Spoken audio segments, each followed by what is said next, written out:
Bien, hola con todos. El día de hoy vamos a conversar un poquito de cómo construir un ambiente de desarrollo para crear aplicaciones con JavaScript.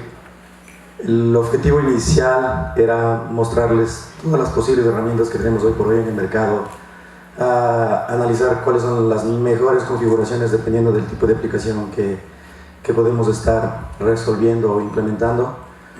Pero el tema es muy amplio. Y como dijo Carlitos, en realidad lo que queremos hacer es una serie de sesiones para poder cubrir todo el material. Y vamos a iniciar en realidad mostrándoles cierta experiencia, o vamos a mostrarles cómo nosotros al interno trabajamos con herramientas de frontend. Creo que esa es la mejor manera.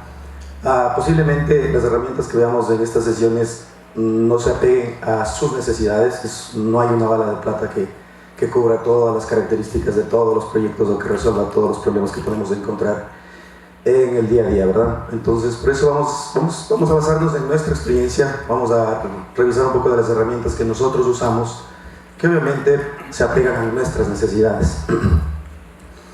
Bien, pero antes de eso me presento un poco. Mi nombre es Diego Zúñiga, soy Frontend Developer en Verde. Tengo alrededor de 5 años trabajando, desempeñándome en este rol, y años atrás fui Backend Developer. En realidad trabajé muchísimos años con plataformas Java y relacionado muchísimo con la parte de middleware, con la parte de seguridad, con la parte de transacciones. Pero hace 5 años me cambié al lado oscuro del frontend y de ahí estoy aprendiendo muchísimo, y la idea de esta sesión es transmitirles ciertas cosas que he aprendido en este camino. Les dejo ahí mi correo electrónico, mi cuenta de GitHub, posiblemente los slides de esta presentación los suban a esta cuenta, y así como el ejercicio. Y si quieren seguirme en Twitter, pues lo pueden hacer.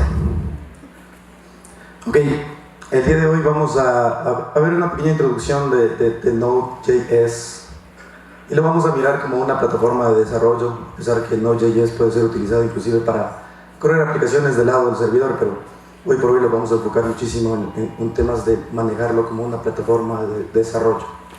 Y vamos a ver por qué es tan importante usarlo o por qué en realidad ha tomado bastante fuerza cuando hablamos de plataformas de desarrollo. Luego vamos a ver un poquito de herramientas que existen en el mercado. Vamos a nombrarlas o a listarlas nada más, y luego vamos a hacer un ejemplo muy sencillo con Webpack, utilizando la configuración mínima posible como para que una aplicación de ejemplo funcione. Bien, en el camino vamos a ver muchas cosas. Vamos a ver que como el resultado de un ambiente de desarrollo nos permite hacer dos cosas: aumentar la productividad como desarrollador y optimizar los recursos que yo entrego a la gente de backend, por ejemplo, o los recursos que voy a poner en producción ya cuando la aplicación vaya al mundo real, ya salga en vivo, ¿ok? Entonces empecemos con Node.js. Ok. Listo. Cuando hablamos de ambientes de desarrollo con lenguajes clásicos como Java o C# o Golang, que es un lenguaje que últimamente tiene bastante fuerza, siempre tenemos que instalarnos un SDK. Y el SDK nos permite hacer dos cosas una vez que tenemos instaladas nuestras máquinas. Nos permite compilar código y nos permite ejecutar código. Pero cuando hablamos del mundo JavaScript es un lenguaje interpretado, ¿verdad? Solamente se ejecuta, posiblemente se carga y se ejecuta. Entonces, hace muchos años atrás, la única posibilidad de ejecutar JavaScript era utilizando un navegador. Es decir, tenía que el navegador descargarse el código JavaScript y ejecutarlo. Pero es más o menos en el 2008 cuando Google lanza su primera versión de su navegador Chrome. Y lo interesante es que publica como proyecto open source el motor de JavaScript, el motor que permite ejecutar JavaScript. Y también publica unas guías de cómo embeber ese motor de JavaScript en otras aplicaciones. Este motor está escrito en C++ y puede ser embebido en otras aplicaciones escritas en C++. En el 2009 sale Node.js, que no es más que una aplicación C++, que embebe este motor y que nos permite ejecutar JavaScript sin necesidad de un navegador. Es decir, podemos ejecutar Node.js en nuestras máquinas o en un servidor con el objetivo principal de manipular los recursos que tenemos disponibles en nuestras máquinas, como por ejemplo la manipulación de archivos, la optimización de archivos. ¿Okay? Hablando de ambientes de desarrollo, En realidad el objetivo es que Node.js los provea de los APIs necesarios como para acceder a estos archivos, como para modificar estos archivos, como para concatenar estos archivos y en definitiva para optimizarlos cuando estamos hablando de un ambiente de desarrollo. Una vez que nosotros instalamos Node.js en nuestras máquinas, por ejemplo, nosotros tenemos ciertos comandos del sistema operativo. Y uno de los comandos iniciales que podemos utilizar es npm init, que nos va a permitir generar un archivo que contiene la metadata de nuestro proyecto, o la información básica de nuestro proyecto. Este paso no es necesario, es opcional, pero yo siempre lo recomiendo como para saber de qué se trata el proyecto. Inclusive si ustedes piensan subir ese proyecto a algún repositorio público, las personas van a poder ubicar en base a los keywords que ustedes ingresen en este archivo. Y otro comando importante es Node. Node nos va a permitir ejecutar JavaScript sin necesidad de un navegador. Y en este ejemplo vemos que en nuestro archivo index.js tenemos un console log, el famoso hola mundo en cualquier lenguaje de programación. Y con Node lo único que vamos a poder hacer es ejecutar ese JavaScript. No hay necesidad de compilarlo, ¿verdad? Como estamos acostumbrados con otros lenguajes. Otra cosa importante es que cuando instalamos esta plataforma, el comando npm tiene ciertas características adicionales, como por ejemplo el manejo de dependencias, o el concepto de nugget en C# o en .NET, o el concepto de Maven con las personas que trabajan con Java. npm install me permite instalar dependencias de dos formas, o bajo dos scopes. El uno bajo el scope de desarrollo, que van a ser librerías que yo puedo utilizar para optimizar mis recursos o para automatizar ciertas tareas que yo hago como desarrollador, y librerías que sí van a estar como parte del entregable que yo voy a dar al aplicativo final. Estas dependencias pueden ser instaladas. Este es un ejemplo. Por ejemplo, si mi aplicación va a ser escrita con jQuery, yo puedo instalar jQuery y hacer referencia, y le pongo en rojo ese require porque vamos a ver más adelante y quiere decir require, pero básicamente es la forma estándar que Node.js lo soporta para decir que mi archivo index.js depende de jQuery y que yo pueda utilizar esa librería externa. ¿Ok? Node.js inicialmente se basó en una especificación que existía mucho antes, que se llama Common Module Spec, y el objetivo de esta especificación fue en realidad sacar JavaScript de un navegador, con el objetivo de crear aplicaciones JavaScript del lado del servidor, o para crear herramientas que se pueden ejecutar desde una línea de comandos, o para crear aplicaciones de escritorios escritas en JavaScript, o para crear aplicaciones híbridas que se ejecutan en un teléfono pero que fueron escritas en JavaScript. Estos conceptos vinieron alrededor del 2009. Ok, pero ¿qué más significa Node.js como Development Platform? Hace 5 años que yo ingresé a este mundo JavaScript, yo en realidad me topé con una triste realidad que en realidad es muy caótico cuando abrimos la puerta. El escenario es muy caótico porque tenemos muchísimas opciones, y yo en realidad he puesto en esta diapositiva algunas de las librerías que en realidad de alguna forma, de una u otra forma he utilizado. Algunas muy poco, otras muchísimo, otras utilizo el día a día, pero en 5 años he recopilado todas estas librerías, pero hay muchísimas más, y es muy complicado cuando entramos a este mundo el decidir cuál es la mejor para nosotros. Si hacemos un zoom y los enfocamos solamente en herramientas que están relacionadas con el ambiente de desarrollo, podemos de alguna manera encerrar o seleccionar solo alguna de ellas, y el día de hoy, como les mencionaba, vamos a revisar un poco de Webpack. ¿Ok? Y todas, absolutamente todas, se basan en Node.js y están escritas en JavaScript. Eso también es lo interesante. Muchos años atrás, por lo general, este tipo de herramientas para optimizar recursos eran escritas en otros lenguajes. Uno de ellos era Python. Python era un lenguaje favorito para crear este tipo de herramientas. Y hasta ahora lo es. Python es un lenguaje bastante interesante.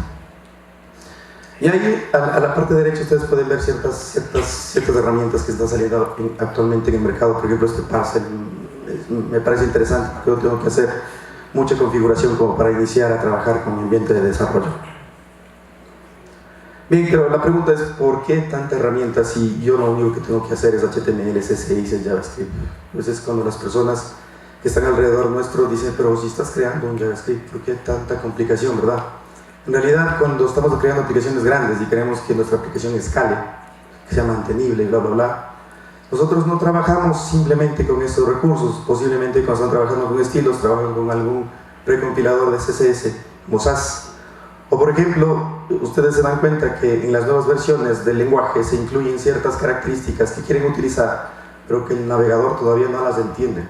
Y de alguna manera nosotros queremos trasladarnos al futuro, escribir código con las últimas características que tiene el lenguaje y que el navegador lo entienda. Y una forma de hacerlo es traducir ese código que estoy escribiendo con ECMAScript 6, 7 u 8 a ECMAScript 5 o a lo que soporte en ese momento en el navegador. ¿Okay?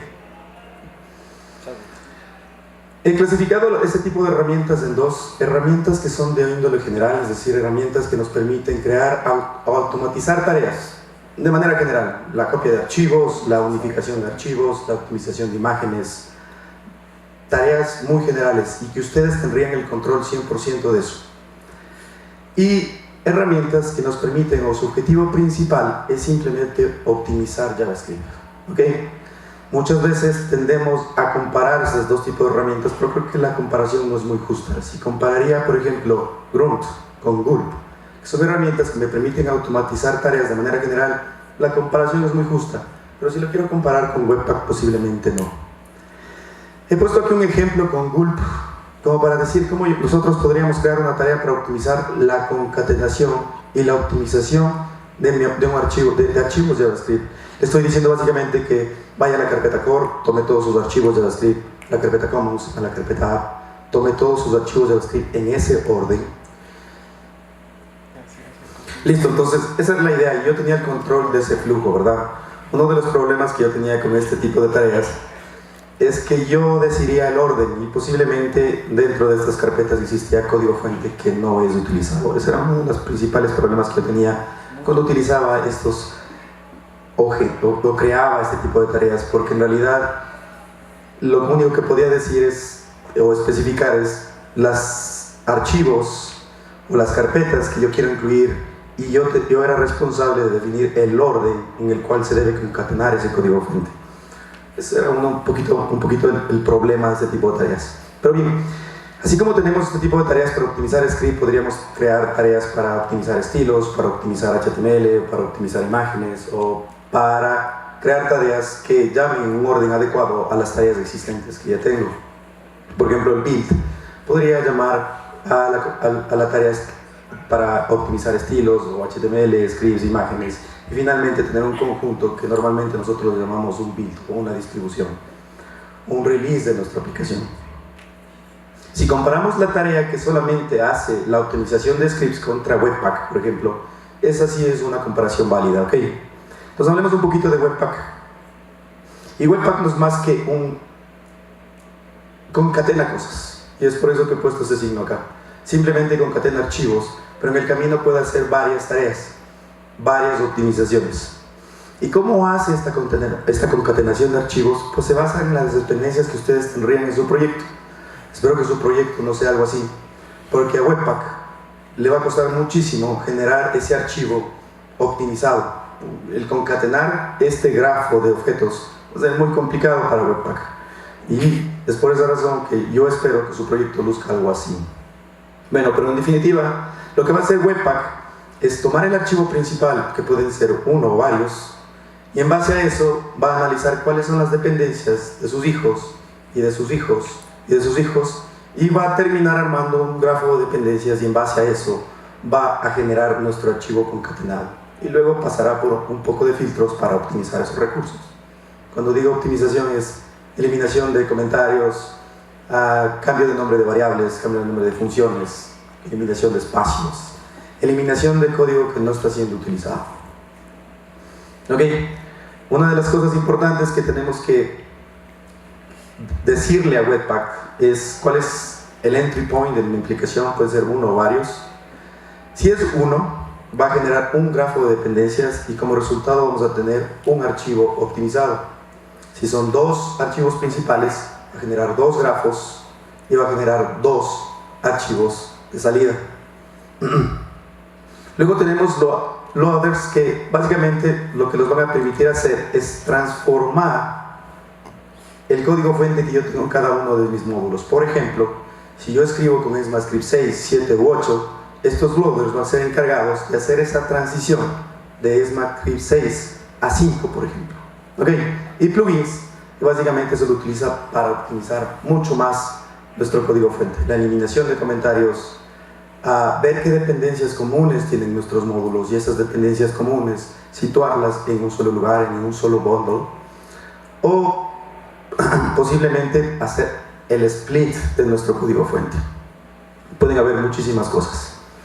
Ok, en resumen, Webpack no es más que nos permite concatenar nuestro código fuente y dependiendo de qué tan grande es nuestro archivo final, tendríamos que analizar si podemos utilizar o no el code splitting o si podemos utilizar tree shaking para eliminar básicamente el código no utilizado. Cuando estamos hablando de modo desarrollo, nos da una opción que se llama Watch Mode, es un modo tipo Watch, y si hacemos algún cambio, automáticamente esos cambios se muestran en nuestro navegador. Por ejemplo, nos brinda un dev server, si instalamos una librería adicional, nos brinda un servidor de desarrollo, o una característica interesante es que si nosotros estamos trabajando con una pantalla que tiene muchísimos módulos y actualizamos solamente uno, podemos ver que en la pantalla en realidad actualizamos solo ese, ¿no? Y no necesitamos esperar a que toda la pantalla se refresque.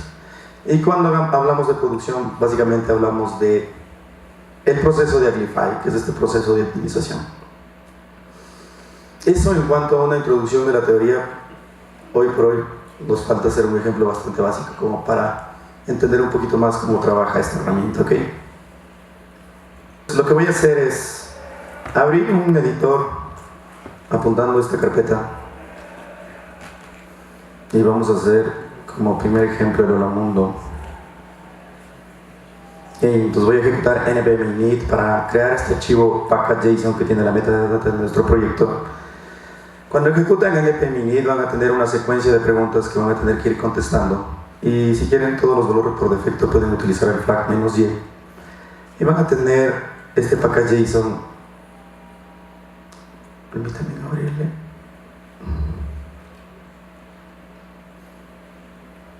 Algo así, ok. El nombre lo va a tomar de la carpeta en la cual está, la versión, el autor, si tienen configuradas ciertas cosas, y el tipo de licencia. Ok, entonces vamos a ir modificando este archivo poco a poco.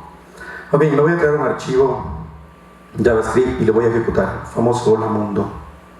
Voy a crear un archivo en la raíz que se llame index.js y voy a poner un console log.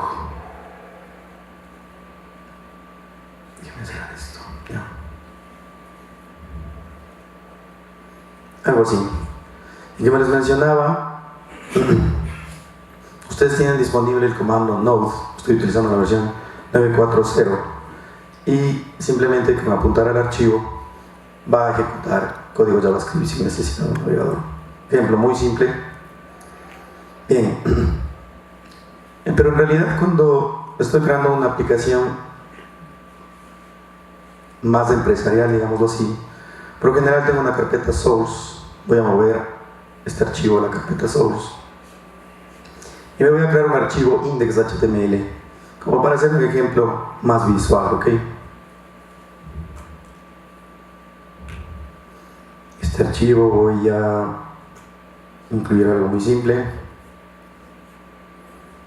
un título, y en el body voy a incluir mi JavaScript que voy a ir generando.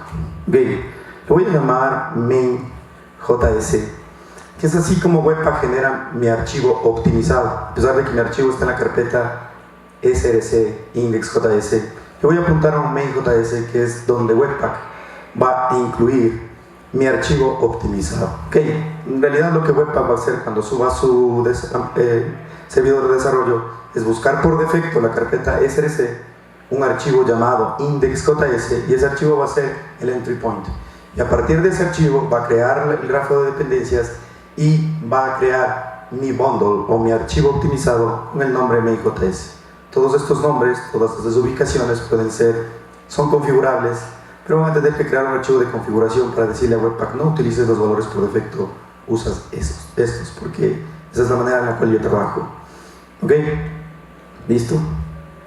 Lo que voy a hacer es poner un título y para manipularlo con JavaScript lo voy a dar un ID por facilidad, message. Y lo que vamos a hacer es que cuando cargue este HTML, el mensaje va a ser puesto por JavaScript. Voy a abrir mi archivo index.js. Lo que voy a hacer es esperar hasta que la página haya sido cargada. Y lo que voy a hacer es buscar este mensaje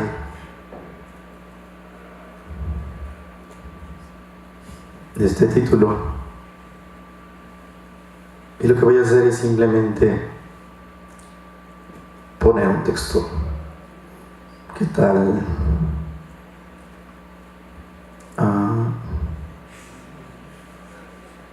Que venga a hacer algo más interesante por ahí, que no sea tan aburrido.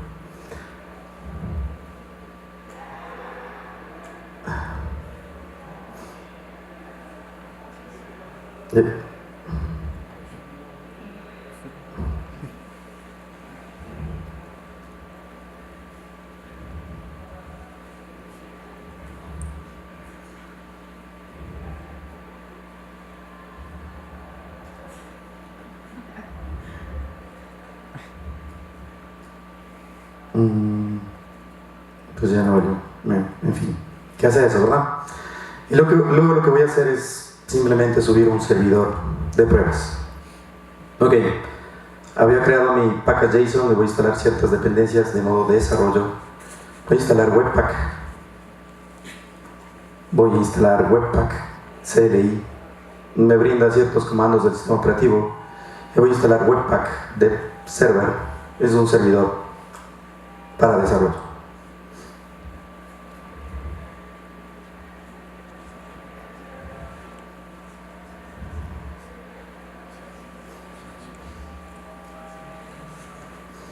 Mientras hace eso, agreguemos ciertos estilos. He creado por este meetup.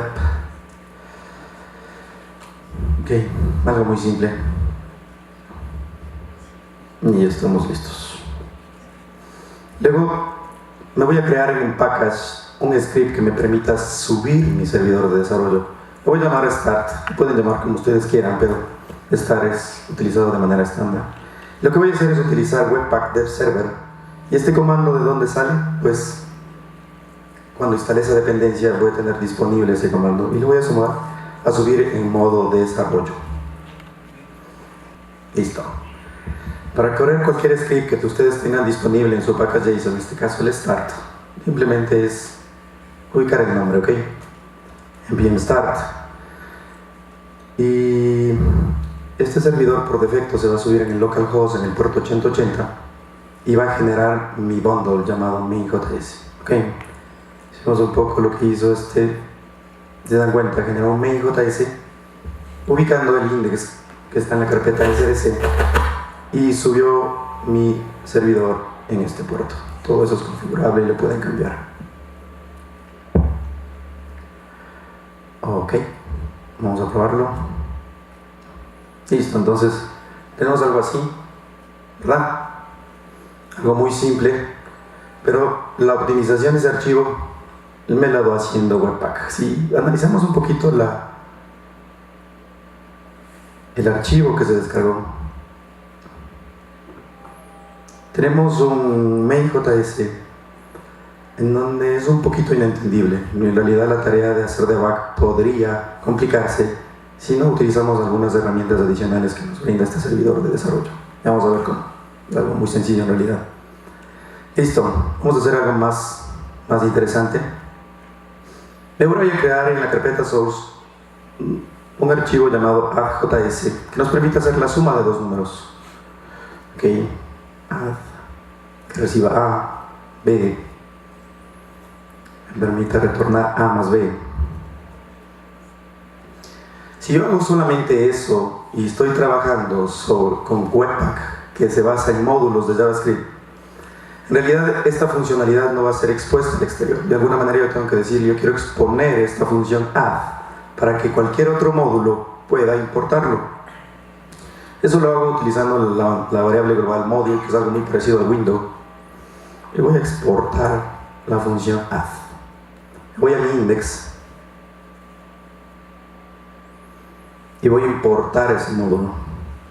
Voy a llamar add a una variable y voy a utilizar este famoso require para obtener módulos, y utilizo el path relativo en el caso de que sean módulos que están en mi proyecto. En el caso de que sean dependencias externas, puedo hacer algo así, ¿verdad? Y empezar a utilizarlas.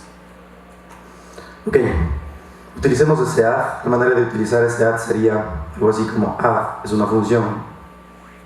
Yo doy dos números y como resultado voy a tener la suma de esos dos números. Hagámoslo algo más interesante. Vamos a poner dos botones aquí. Un ID que se llame add button.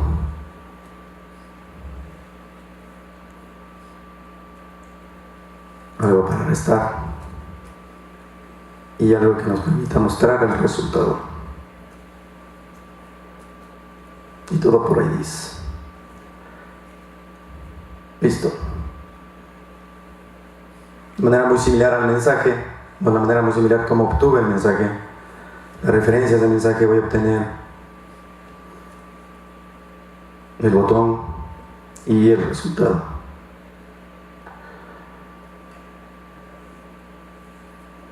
Button.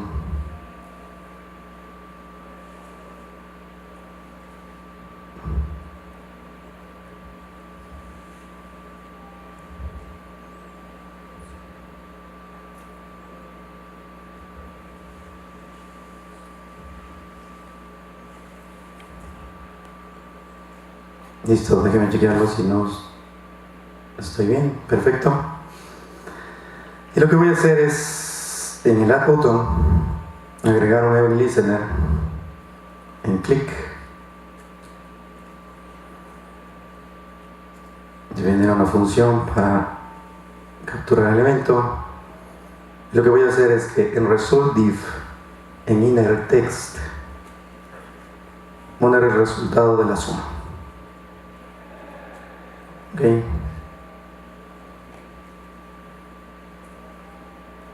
Listo. Tendremos algo así, ¿verdad? Bien, hagamos algo muy similar con la resta. Y para eso vamos a necesitar un módulo adicional.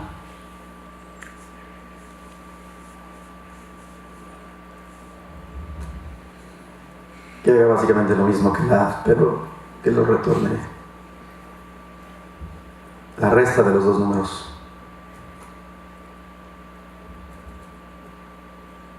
Voy al index, importo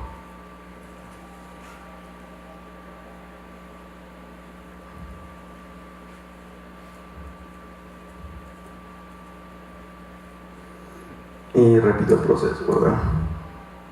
Algo muy simple.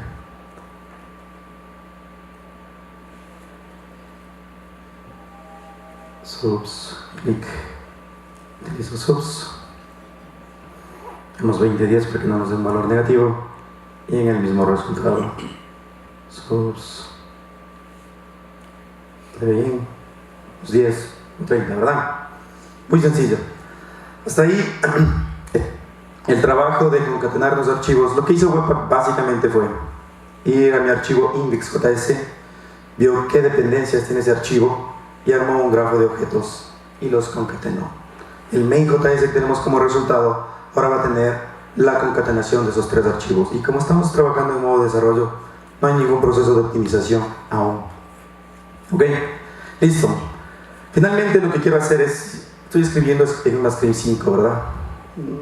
¿Qué tal si instalamos Babel, que es una herramienta que nos permite utilizar las últimas características del lenguaje, y vamos a hacer un pequeño refactor a nuestro código para utilizar esta herramienta, para que no nos pase algo muy similar con las dependencias iniciales? Instalemos primero las dependencias. Entonces voy a instalar dependencias adicionales. Babel Core, dependencias comunes que utiliza Babel. Babel Loader, que es el que en realidad va a permitir transformar mi JavaScript a JavaScript que entienda el browser o ECMAScript 5, voy a utilizar un preset NB. Esta librería es interesante porque yo le puedo decir, oye, yo quiero que mi archivo main.js tenga un código optimizado, sí, pero quiero que ese main.js tenga código o características del lenguaje que un Chrome versión 64 soporte. Y es muy posible que el Chrome versión 64 ya soporte constantes, o ya soporte promesas, o ciertas características, para que no tenga que en realidad generar ECMAScript 5 como tal, a menos que quiera soportar algo así como un Internet Explorer 11, nuestro gran amigo el Internet Explorer. Ok, yo voy a utilizar un Stage 2. Si ustedes quieren utilizar características del lenguaje que todavía no están en un release oficial como el ECMAScript 6, 7 u 8, lo pueden hacer, pero con el riesgo de que posiblemente en un release final esas características no estén disponibles, ¿ok? O que se eliminen o que se quiten. Yo utilizo Stage 2 porque hasta el momento no me ha fallado. Todo lo que ha estado en Stage 2 ha salido en realidad a un release, ¿ok? Listo, mientras instala eso, ¿qué tal si hacemos un refactor de nuestro código? Por ejemplo, vamos a la y vamos a decir que voy a tratar de utilizar lo que más pueda, ¿ok? Voy a crear una constante llamada add, que en vez de ser una función que se llama arrow function, ¿verdad? ¿Y qué tal? ¿Qué tal si lo que quiero hacer es exportar por defecto esa función? ¿Ok? Podemos reducir un poco más este código. Si nuestra función solo retorna algo, solo una línea de código, solo tiene una línea de código, nosotros podemos reducir esto a algo así. E inclusive la definición de la constante estaría de más. Yo puedo decir, hoy quiero que exportes la función que me suma estos dos números. Puedo hacer exactamente lo mismo para la resta, pero simplemente que me reste, ¿verdad? Vamos al index. En vez de utilizar este require, vamos a utilizar algo estándar del lenguaje. Yo lo que voy a hacer es import add from. Y esto posiblemente para las personas que trabajan en backend tenga mucho más sentido.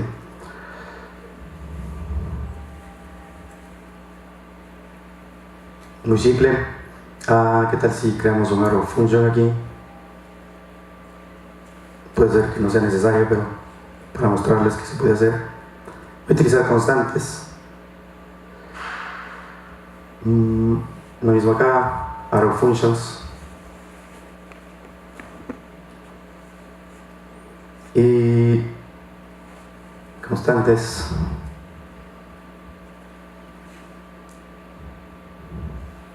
Muy bien, inclusive si su función recibe solo un parámetro, pueden hacer algo así. O si no están utilizando nada, pues lamentablemente no podemos hacer algo así, ¿no? Tenemos que siempre poner los paréntesis.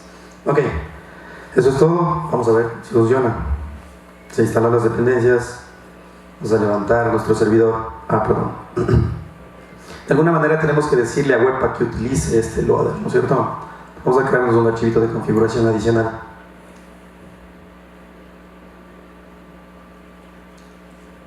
En la raíz, que se llame .babels. Es un archivo escrito en JSON, en donde le voy a decir qué presets quiero utilizar, o qué características del lenguaje quiero utilizar. Quiero utilizar Stage 2, porque instalé Stage 2, y quiero utilizar este famoso env. A este env le puedo dar cierta configuración, como para decirle, quiero que generes un archivo JavaScript que soporte Firefox tal versión, Safari tal versión, Chrome tal versión, o Internet Explorer tal versión, y no irnos tan abajo, ¿ok?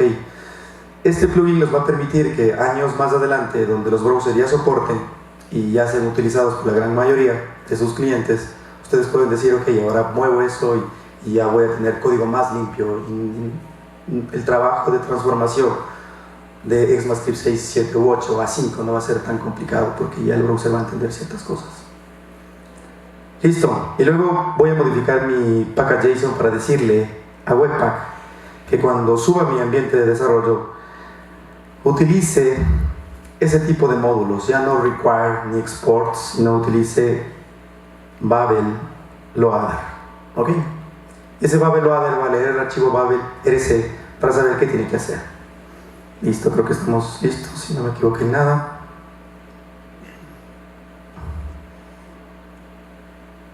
Subió en 80-80 nuevamente, compiló y tenemos nuevamente nuestro ejercicio. Ok. Ahora bien, ¿qué tal si queremos hacer debug de esto? Como les había mencionado, ¿qué tal? Es un problema el debug porque me genera un archivo cualquiera y no entiendo nada. Lo vemos nuevamente. Complicado, ¿verdad? Si nos vamos a la sección de sources y encontramos esta sección llamada webpack, ustedes van a ver en realidad la estructura de su proyecto aquí. Y si voy al index.js y pongo un breakpoint, cuando yo clic en más, yo voy a poder hacer debug. ¿Ok? Entonces no nos preocupemos de escribir con ECMAScript 6, 7 u 8, voy a poder hacer debug. Listo. Finalmente, para terminar este demo, no cansarles más, lo que vamos a hacer es, ¿qué tal si yo quiero no generar un archivo único JavaScript, un main, ¿ok?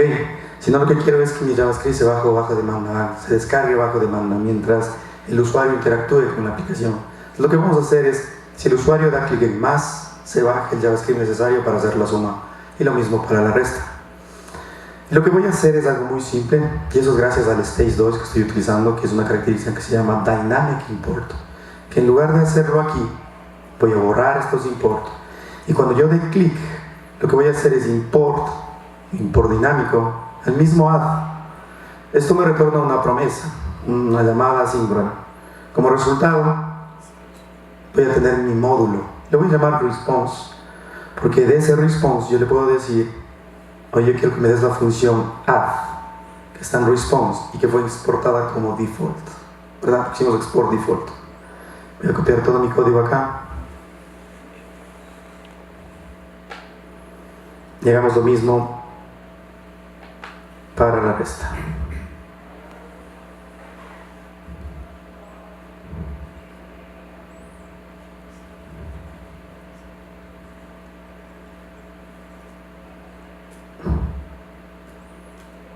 Creo que estamos listos.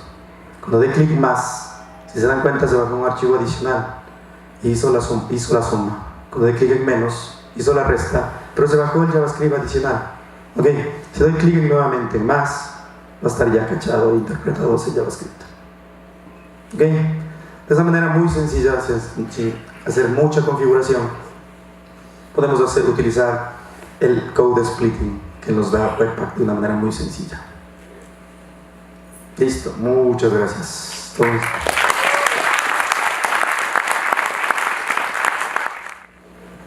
Gracias, Diego, por tu presentación. Tengo una pregunta. Ahorita nos acabas de mostrar de cómo configurar un ambiente desde cero para poder codificar en JavaScript y luego hacer componentes de React. Tú sabes, el mundo de JavaScript y de frontend está cambiando últimamente de una forma muy vertiginosa. Yo creo que en un año se ven un montón de cambios, en 6 meses igual. ¿Tú crees que la configuración que ahorita nos mostraste es una configuración básica para un buen tiempo?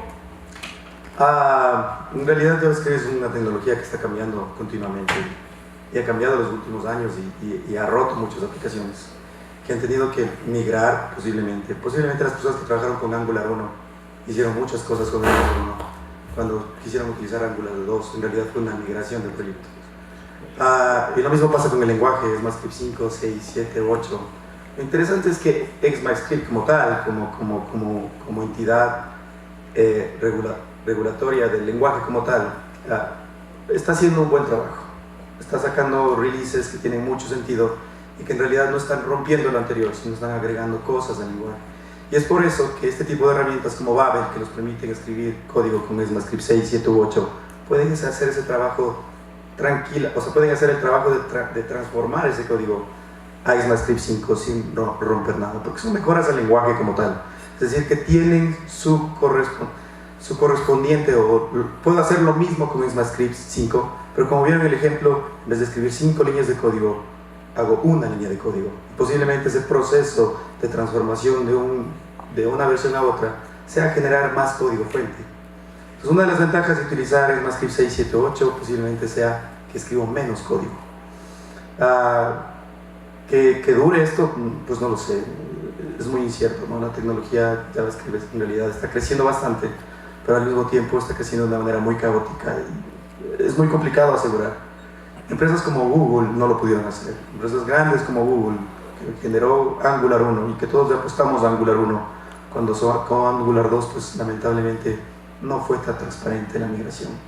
Y a muchas empresas en realidad les costó muchísimo dinero hacer esa migración, porque costó meses hacerlo. ¿Ok? ¿Alguna otra pregunta? Buenas noches. Una consulta. Dado que Webpack se enfoca en el tema de optimizar código, empaquetar código, cuando uno quisiera utilizarlo dentro de un flujo más grande, ¿se podría utilizar dentro de Grunt, Gulp o otro tipo de task runners? Sí, en realidad nosotros manejamos algo que le llamamos Toolkit, que no es más que la unión de Gulp más Webpack. Y utilizamos Gulp para hacer tareas de optimización de imágenes, de optimización de CSS, de generación de sprites, de imágenes, de SVGs, y le dejamos a Webpack para lo que es bueno, que es la optimización de JavaScript.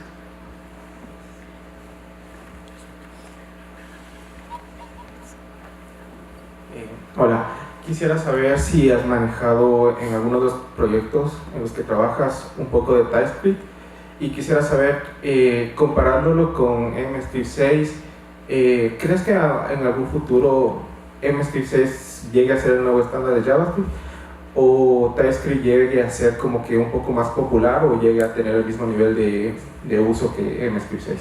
Sí, en realidad a mí me gusta bastante TypeScript. En realidad es algo, otra de las cosas interesantes que ha hecho Microsoft, pero le agregas muchísima más complejidad. Entonces, no para todos es TypeScript. Estamos haciendo una página web, algo muy sencillo. ¿Para qué meterle tanta complejidad? Pero si estamos haciendo una aplicación empresarial, posiblemente sí, porque vamos a evitar muchos problemas. La verificación de tipos de datos, bla, bla, bla. Sí tiene mucho sentido. Pero es mucho meterle más complejidad. Y posiblemente no sea para todos. Por eso les mencionaba al inicio que no hay una vara de plata. Si TypeScript te sirve a ti porque estás haciendo una aplicación muy grande o muy compleja, o que tienes personas que están acostumbradas a trabajar con lenguajes tipados, sí, usemos TypeScript y va a ser mucho más sentido para ellos. Pero, ¿qué pasará? Posiblemente no sea TypeScript para todos en el futuro. Listo. Gracias, chicos.